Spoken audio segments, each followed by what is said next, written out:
하나님, 코로나19로 인한 상황이 갈수록 나빠지고 있는 2020년의 마지막 달입니다. 환자들이 늘어나고 있고 많은 사람들이 불안해하고 있습니다. 방역의 일선에 있는 의료진들과 공무원들은 많이 지쳐 있습니다. 백신도 제대로 확보가 안 되어 있다고 하여서 두려움을 느끼는 사람들도 많습니다. 앞길이 캄캄해 보이는 길을 우리가 가고 있습니다. 오늘도 한치 앞을 내다보지 못하는 우리들이 하루를 살아가야만 합니다. 하나님, 오늘 하루도 주님 의지하며 살기 원합니다. 주님께서 우리의 손을 붙잡아 주시옵소서. 이제는 어제는 밤이 가장 길다고 하는 동지를 보냈습니다. 길어지던 밤이 이제부터는 점점 짧아질 것을 믿기에 희망을 갖습니다. 코로나19와 더불어 긴 밤과 같은 시간을 보내고 있는 우리들의 삶도 점점 더 밝아졌으면 좋겠습니다. 하나님, 우리가 살고 있는 이 땅이 참으로 불안정합니다.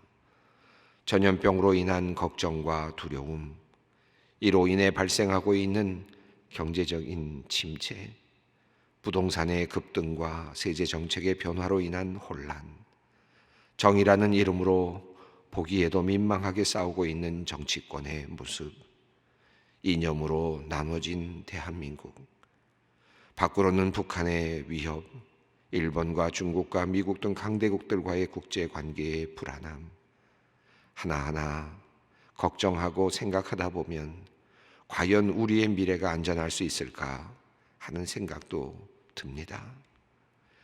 주님의 자녀들은 이에 더하여 이제는 이 땅에서 기독교를 믿는 신자로 살아가기 어려운 새로운 형태의 박해의 시대를 살아가고 있습니다.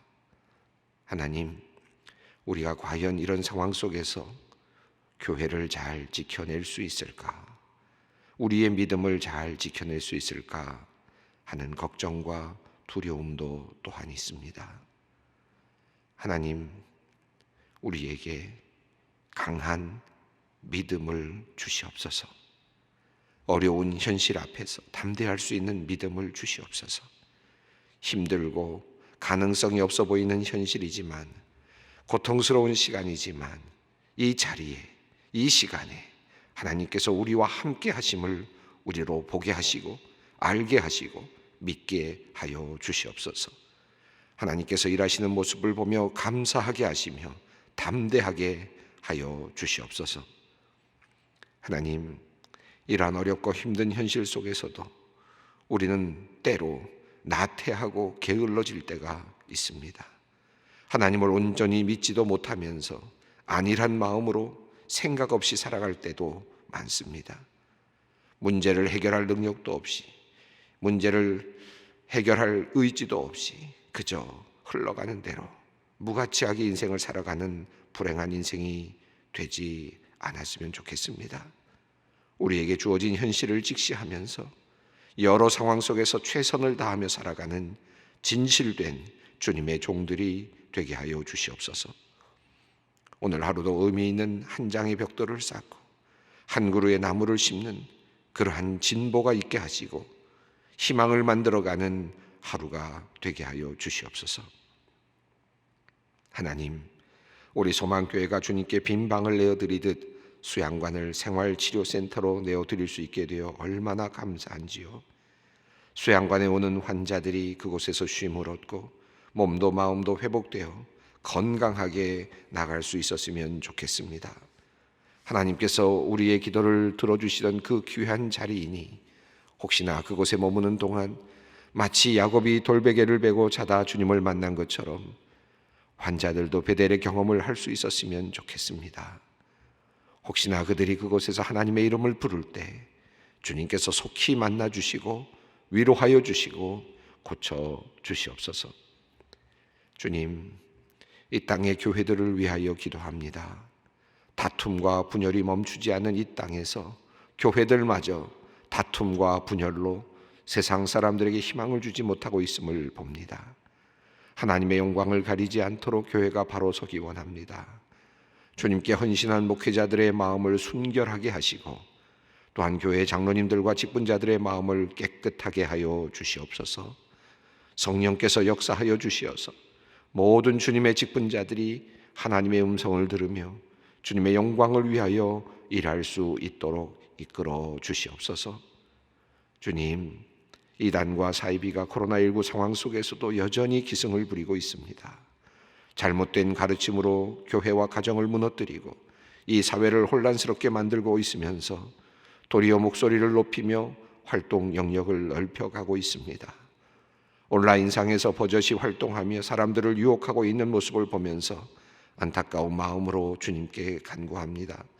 주님, 그 더럽고 추한 그들의 본 모습이 세상 가운데 밝히 드러나게 하여 주시고 그들이 자신의 행위에 대하여 하나님 앞에서 그리고 세상 앞에서 엄중한 벌을 받게 하여 주시옵소서. 거짓에 속아서 이단에 빠져있는 이들을 하루속히 그곳에서 건져내어 주시고 그들이 참 진리이신 하나님께로 나올 수 있도록 인도하여 주시옵소서. 소망의 성도님들을 위해 기도합니다. 어제 새벽 갑자기 뇌경색이 진행되어 치료 중인 집사님이 있습니다.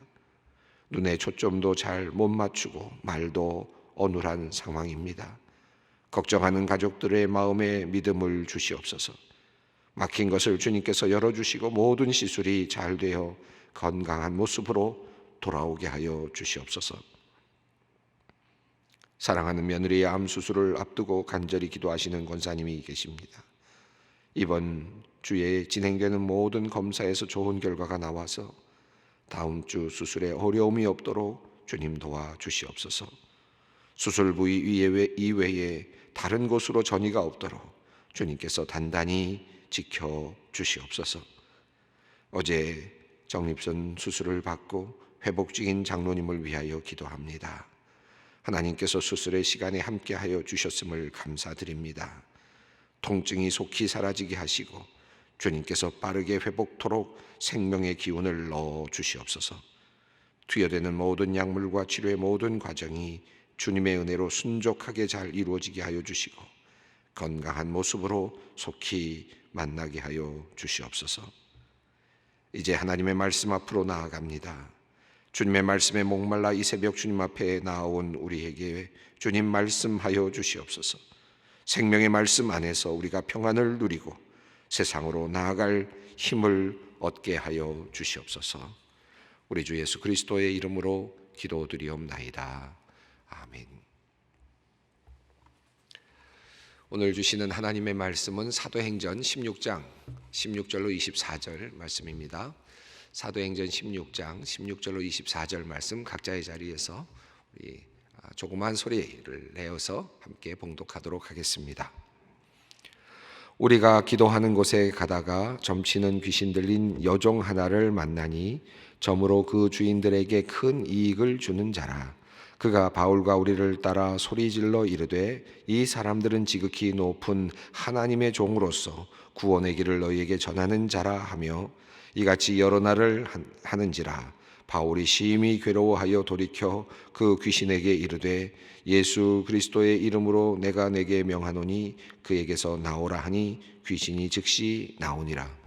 여종의 주인들은 자기 수익의 소망이 끊어진 것을 보고 바울과 실라를 붙잡아 장터로 관리들에게 끌어갔다가 상관들 앞에 데리고 가서 말하되 이 사람들이 유대인인데 우리의 성을 심히 요란하게 하여 로마 사람인 우리가 받지도 못하고 행하지도 못할 풍속을 전한다 하거늘 무리가 일제히 일어나 고발하니 상관들이 옷을 찢어버리고 매로 치라 하여 많이 친 후에 옥에 가두고 간수에게 명하여 든든히 지키라 하니 그가 이러한 명령을 받아 그들을 깊은 옥에 가두고 그 발을 착고에 든든히 채웠더니. 오늘 읽은 말씀은 이야기의 흐름이 완성되지는 않았죠. 오늘 읽은 말씀은 이제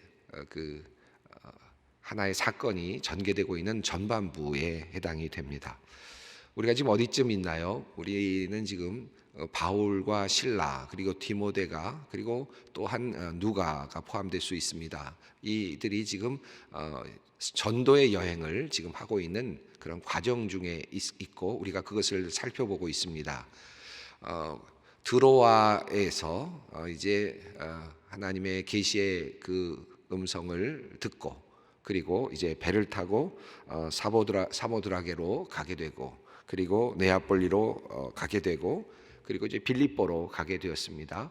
이 빌립보에서 일어난 일을 우리가 지금 읽어가고 있습니다. 빌립보에서 일어난 일들, 빌립보에서 어떤 일이 일어났는가, 하나님께서 어떤 일을 그들에게 경험토록 하셨고 또 빌립보 교회가 세워지는데 어떤 일들이 있었는가 하는 이야기를 사도행전 이 지금 우리가 읽고 있는 이 부분이 우리들에게 알려주고 있습니다. 크게 세 가지 특별한 만남이라고 할까요?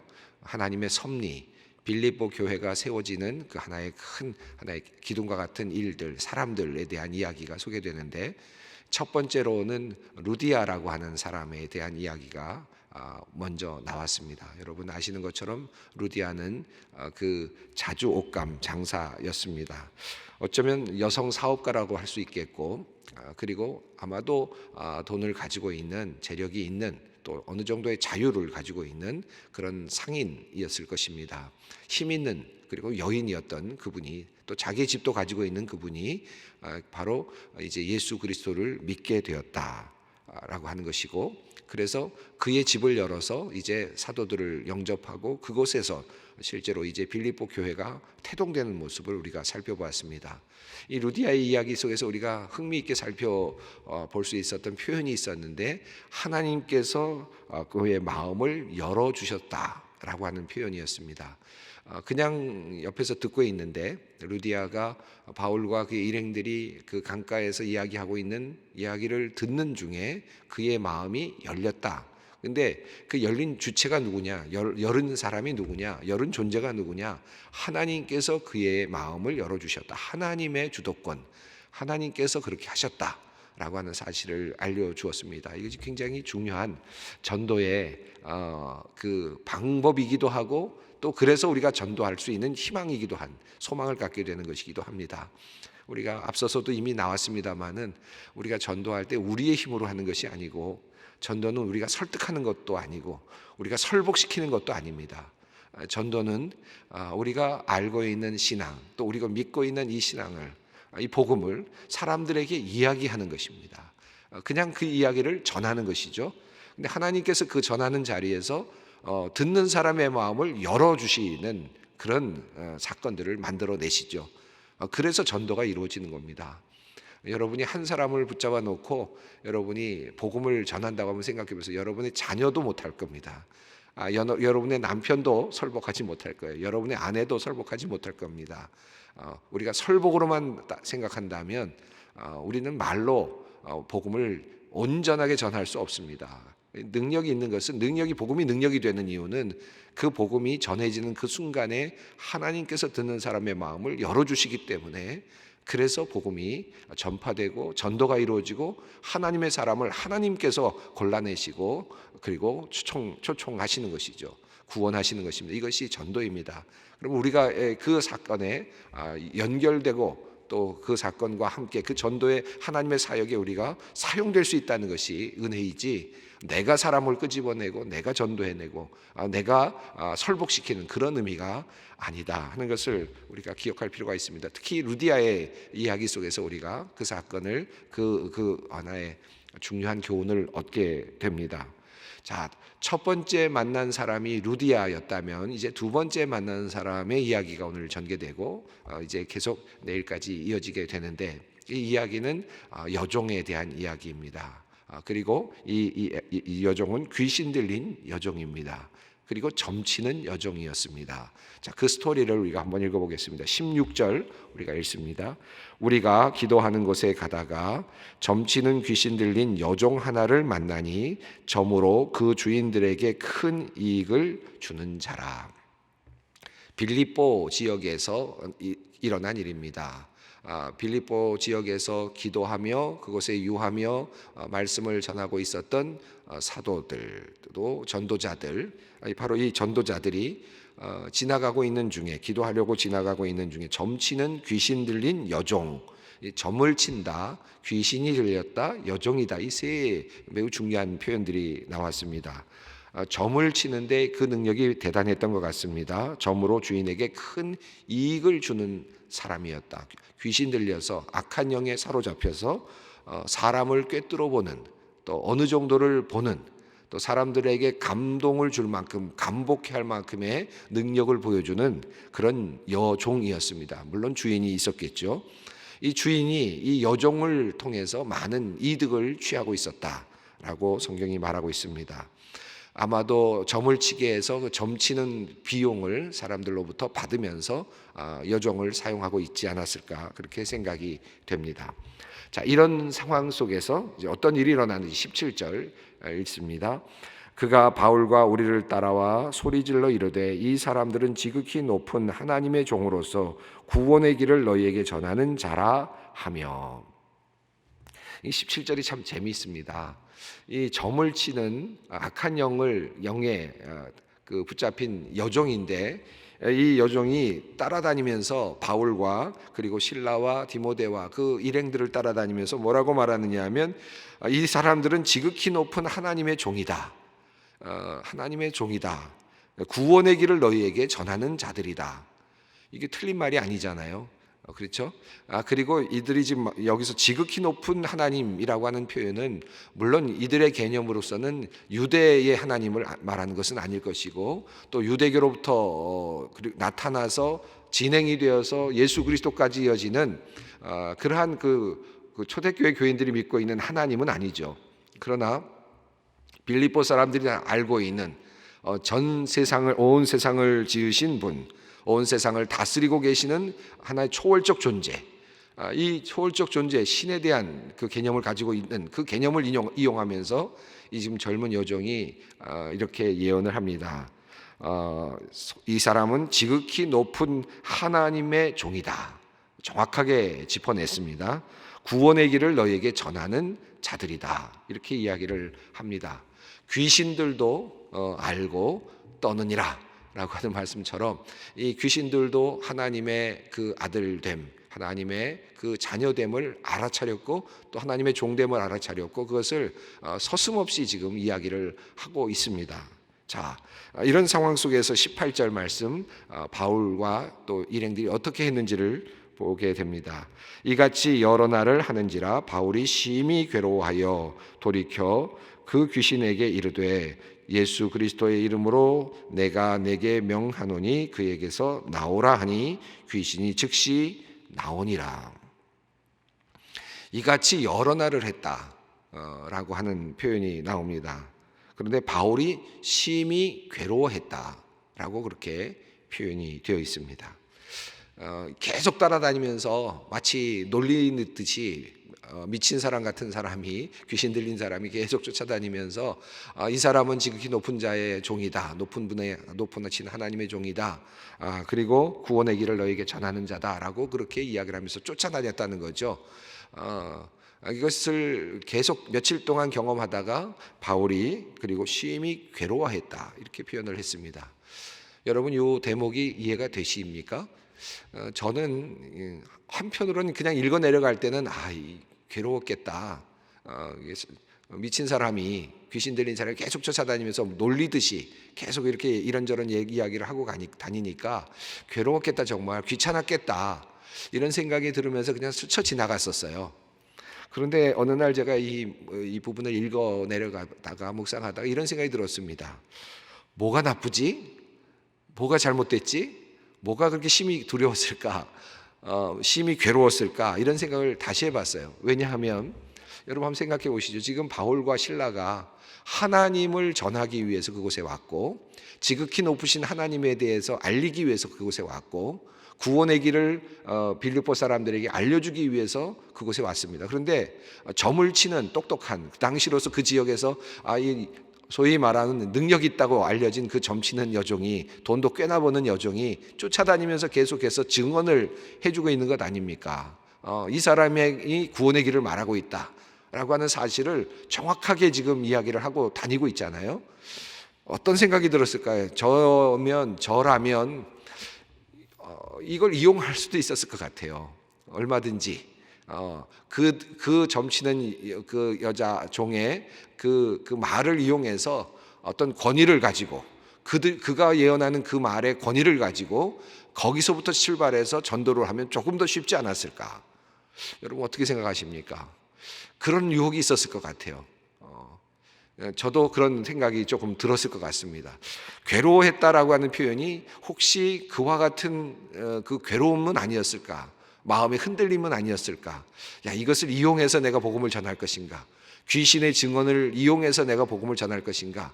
이 터전에서부터 조금이라도 좋아 보이는 터전, 조금이라도 우월해 보이는 그런 터전에서부터 복음을 전하면 안 될까 하는 그런 또 다른 하나의 유혹 같은 것이 없었을까, 이런 생각도 해봅니다. 만약에 바울이 이 문제 때문에 괴로워했다면 그러한 고민도 있었을 것 같고, 저라면 또 한편으로 이런 생각도 듭니다. 바울이 악한 영에 붙들려서 지금 저렇게 계속해서 예언을 하고 있으면서 지금 살아가고 있는 불쌍한 영혼으로서의 한 사람, 한 여인, 여종, 이 사람을 보면서 바울이 지금 괴로워하고 있지는 않았을까? 또 다른 괴로움의 또 하나의 상상입니다. 또 하나는 하나님의 이름이 사악한 영에 의해서 거명되고 있음을 들으면서 또 괴로움도 있지 않았을까? 이 사탄이, 귀신이 하나님의 이름을 들먹거리고 그리고 하나님의 역사를 이야기하고 있는 뻔뻔스러움, 이것을 보면서 또 괴로움을 느끼지 않았을까? 아마 다양한 괴로움이 바울에게 있지 않았을까 하는 생각이 듭니다. 저는 아마도 첫 번째 말씀드린 그 유혹이 더 컸을 수도 있겠다. 한 번쯤 이걸 좀 한번 타고 넘어가 볼까? 이 좋은 환경을 한번 이용해서 복음이라고 하는 것을 전해도 되지 않을까 하는 하나의 그런 고통스러운 하나의 유혹이 찾아오지 않았을까 하는 생각이 듭니다. 그런데 바울은 이제 그렇게 하지 않았습니다. 귀신에게 이르되 예수 그리스도의 이름으로 내가 내게 명하노니 그에게서 나오라. 귀신을 쫓아내었습니다. 귀신이 즉시 나왔죠. 죽기가 일어났습니다. 이 빌립보 교회는 그래서 이 죽기 사건이 또 등장합니다. 귀신을 내어쫓는, 예수님께서 내어쫓 주셨던 그 귀신을 내어쫓는 그 역사하심이 사도들을 통해서도 일어났고 또 복음을 전하는 사람들에게도 일어났다. 바울과 실라와 그들에게도 일어났다는 사실을 우리가 성경을 통해서 배우게 됩니다. 예수 그리스도의 복음 한번 생각해 보시죠. 그런 유혹이 있을지라도, 그런데 제가 루디아의 경우도 말씀드렸지 않습니까? 루디아의 경우 어떻게 해서 전도가 이루어졌습니까? 그저 복음을 전했는데 하나님께서 마음을 열어주셔서 그들에게 복음이 들어갔다. 그러니까 하나님의 주도권 아니겠어요? 복음 전파는 하나님의 주도권이 있는 거거든요.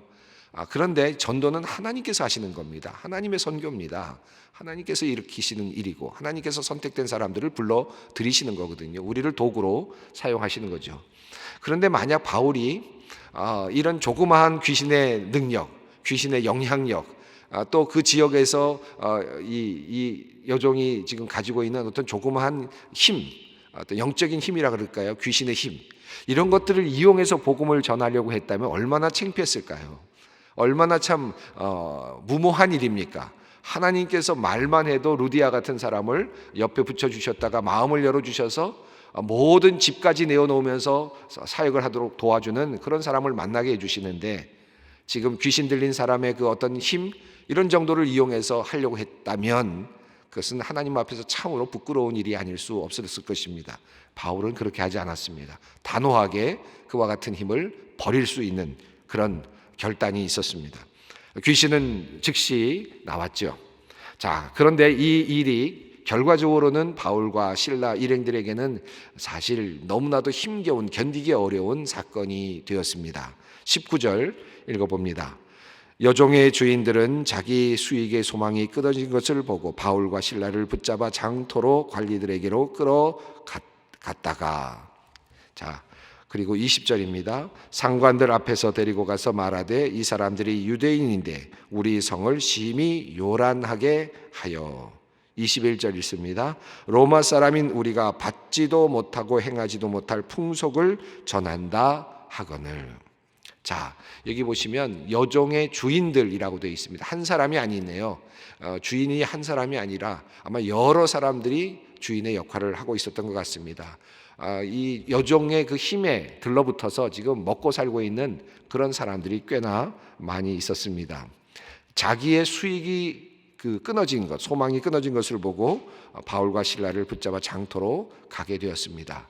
자, 자기 자신의 그 수익이 끊어진 것이 원인이었습니다. 바울과 실라를 데리고 간 이유는 자기 자신에게 물질적인 이득이 사라진 것이 원인이었는데, 그들은 그 원인을 그것으로 이야기하지 않고 가서 이야기를 하기를 뭐라고 얘기하느냐면 이 사람들이 유대인이다라고 하는 민족적인 하나의 그 지역에 있는 사람들이 흥분할 수 있는 여러 가지 조건들을 하나씩 만들어내죠. 이 사람들이 유대인이다라고 이야기를 하고 또 이 성을 심히 요란하게 한다. 문제를 혼란스럽게 많이 만들어내고 있다라고 이야기를 하고 로마 사람인 우리가 받지도 보지도 행하지도 못한 그 풍속을 전하고 있다. 이렇게 이야기를 합니다. 자, 유대인이다. 이 성을 혼란스럽게 한다. 쓸데없는 풍속을 전하고 있다. 본질에서 사실은 벗어난 거죠. 지금 실제로는 귀신 들려 있는 한 여인을 살려낸 하나님의 역사가 드러났습니다. 이 사람들은 그걸 보았어요. 경험했습니다. 그리고 사실은 이 사람들은 지금 영적인 세계를 어느 정도까지 알고 있는 사람들이라고 할 수 있습니다. 왜냐하면 이 여종을 통해서 예언하는 것을 끊임없이 보았을 것이고 그것을 통해서 돈을 벌고 있었단 말이죠. 영적인 세계를 가지고 돈을 벌고 있었는데, 그런데 그 영적인 세계를 제압하는 존재를 만났어요. 그리고 귀신을 내어 쫓는 더 큰 영적인 존재를 만났습니다. 그것을 전하는 사도들을 만났습니다. 그런데 불구하고 그들은 그 영적인 세계를 무시했습니다. 영적인 부분을 완전히 보지 않기로 결정합니다. 오직 물질적인 문제를 가지고 지금 생각을 하고 더 나아가서 이 사람들을 지금 내어 쫓고 그리고 보복을 하려고 달려들고 있습니다. 22절 말씀입니다. 무리가 일제히 일어나 고발하니 상관들이 옷을 찢어버리고 매로 치라 하여. 고린도후서 11장 25절에서 바울이 회고하면서 내가 3번 매질을 당했다라고 말을 하는데 아마도 빌립보 교회에서 당한 이 매질이 그 중에 하나가 아닐까 생각합니다. 그들에게 매를 맞는 사도 바울과 실라와 그리고 그 함께하는 사람들의 마음이 어땠을까? 얼마든지 귀신 들린 여종을 이용해서 복음을 전하는 것이 더 쉬울 수도 있었는데 그렇게 하는 것을 끊어버리고 하나님께 의지하고 길을 택했습니다. 복음 전파의 길을 택했는데 돌아온 것은 매질이었습니다. 현장에서의 느낌은 그렇다는 거죠. 우리가 뒤를 돌아서 쭉 긴 역사를 빼내서 우리가 지금 살펴볼 때는 참 멋진 일이고 단호하고 대단한 일을 했다고 볼 수 있지만 그것을 지금 경험하고 현장에서 아주 그 단면적으로 경험하고 살아가고 있는 사람의 입장에서 본다면 참 힘든 시간이었을 것 같습니다. 귀신 들린 사람을 이용해서 얼마든지 복음을 전할 수 있었을 것 같은 그런 유혹이 있던 것을 없애버리고 귀신을 내어 쫓았는데 그것을 통해서 놀라운 역사가 일어나도 좋았을 것 같은데 하나님께서 그렇게 하지 않고 억울한 누명을 쓰게 되고 그 누명의 때문에 결국 매를 맞고 그리고 감옥에까지 들어가게 되는 참으로 안타까운 결과를 경험합니다. 하나님께서 항상 함께 하실 것 같은데 지금 귀신이 나올 때는 얼마나 멋져요. 하나님께서 역사하시고 계시잖아요. 하나님의 능력을 보여주시잖아요. 매질당할 때는 왜 하나님께서 능력을 보여주시지 않아요? 억울한 일 당할 때는 왜 하나님께서 나타나시지 않아요? 왜 그럴까요? 이 하나님의 역사하심 속에 우리는 하나님이 때로는 숨어 계시고 때로는 역사하고 계시지 않는 경험을 끊임없이 반복적으로 우리는 합니다. 그러면서도 하나님의 살아계심을 또 순간적으로 보여주시는 역사하심을 보게 됩니다. 그런 과정 속에서 하나님의 뜻이 이루어져 가죠. 왜 그들은 매를 맞았을까? 왜 그들은 감옥에 들어갔을까? 이유가 있었습니다. 이제 우리가 내일 읽어보겠습니다만 한 영혼을 구원하시기 원하시는 하나님의 뜻이 또 있었어요. 그것을 우리가 내일 다시 살펴보도록 하겠습니다. 오늘 이 말씀을 붙잡고 우리 기도의 자리로 나아가겠습니다. 하늘에 계신 우리 아버지, 아버지의 이름을 거룩하게 하시며 아버지의 나라가 오게 하시며 아버지의 뜻이 하늘에서와 같이 땅에서도 이루어지게 하소서. 오늘 우리에게 일용할 양식을 주시고 우리가 우리에게 잘못한 사람을 용서하여 준 것 같이 우리 죄를 용서하여 주시고 우리를 시험에 빠지지 않게 하시고 악에서 구하소서. 나라와 권능과 영광이 영원히 아버지의 것입니다. 아멘.